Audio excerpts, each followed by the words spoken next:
I'm in New York City right now on a 45 plus day train adventure, stopping in a bunch of different cities and some small towns to do my poetry project, which is Untouched poetry again, which is me, a table, a chair, a sign that says a poem for you, and then my 1940s vintage Smith & Corona typewriter, whose name is Jolene.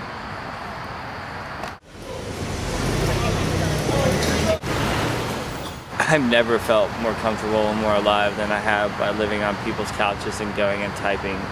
And I think it's simple when it comes down to the fact that I'm doing what I love, I'm expressing myself. Sure, there are just like uncomfortable situations and the hardships that I go through, but in the end, the only way you can actually truly be happy is to follow your own heart, and no one else is going to save you. The only thing that's going to save you is your imagination, which is informed creativity.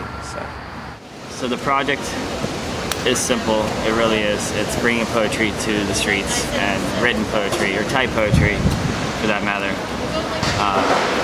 The idea to share, to give, to bring back the classic, to transport time, to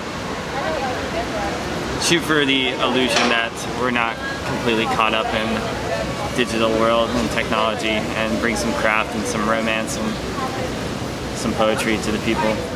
If I tumble, how will I roll? With the grace of the ballet or the confusion of a rolling stone? Which? Who is to say tumbling is wrong? I always could be falling, falling, and falling. I might as well keep falling. Might as well submit to gravity so that it will so that its cuddle will not surprise, so that it will hold me with the force of the beautiful, the necessary, and the gentle grace. Forever a timeless matter, to fall into gravity, to change my perspective, to turn around, and now I'm being pulled up. Poetry is one of those art forms that gets overlooked in a time where everything is fast-paced and people move so quickly that it seems inconceivable to just sit down and enjoy a piece of literature, something soft, something sweet, something perhaps romantic. So with the street project, it provides an opportunity, a little character, and a little craft for people just to acknowledge and come by and have a custom written poem on the spot for them. And they can either give me a subject, or they can just tell me to write away, and whatever I feel so inspired, or whatever just comes off the top of my head or my heart, I'll put down as eloquently and articulately as possible, and then I read it aloud to them, and we share some smiles and laughters and oftentimes some tears, and a moment is created where strangers share, and it's quite beautiful.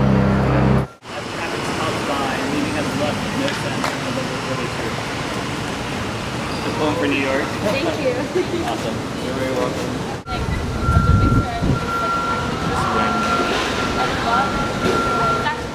God, am I talking to myself? Do the fractals that form us represent the eyes of a creator? Are you the product of fashion? Your design is so divine. I do wonder. Should I fear you? Or is it all truly full of love? Will you ever leave me, or are you already gone? God, am I talking to myself? Life just seems to slide by so fast, and people walk with their heads down. It's, as I like to put, shadows passing shadows, and it's disappointing because there's just so much potential and so much zest in life within the possibility of just communicating with other people, and finding out a little bit about someone can really shine some perspective on your own life. And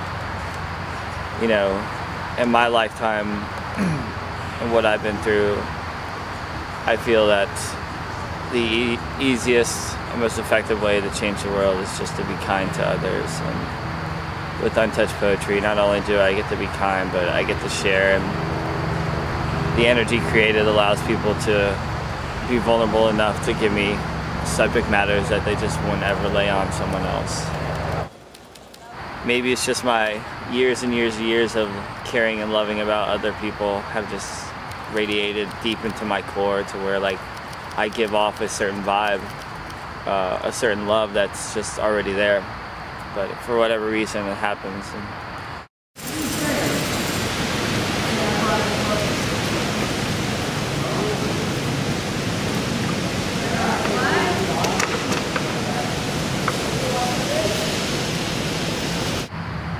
I hope to continue to do this for as long as I can and share my story and share myself with the rest of the world.